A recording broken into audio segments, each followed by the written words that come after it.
Welcome to session 46 of Grade 11 Advanced Algebra and Precalculus.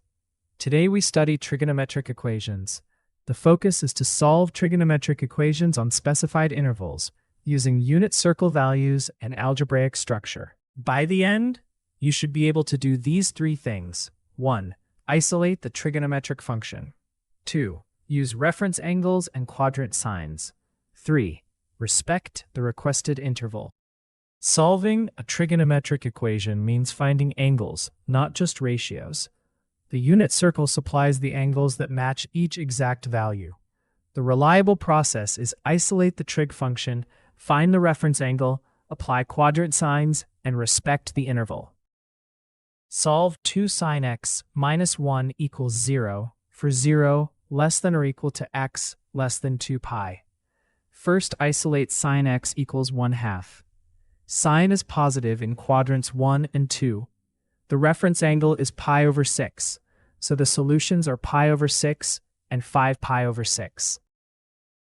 Solve tangent x equals -1 for 0 less than or equal to x less than 2 pi.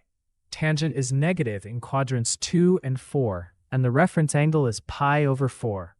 The solutions are 3 pi over 4 and 7 pi over 4.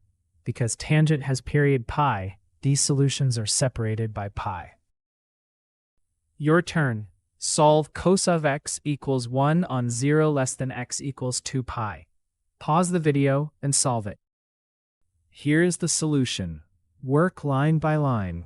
Then check the final answer against the original question. After the video, complete these 3 tasks. Copy the model from the lesson. Solve each one fresh, and write 1 error log sentence about the mistake you are most likely to make. Let's recap. Trig equations solve for angles. Reference angles give the basic angle size. Quadrant signs determine which angles work. The interval controls which repeated angles are included. Before moving on, write 1 sentence. The step I must protect is.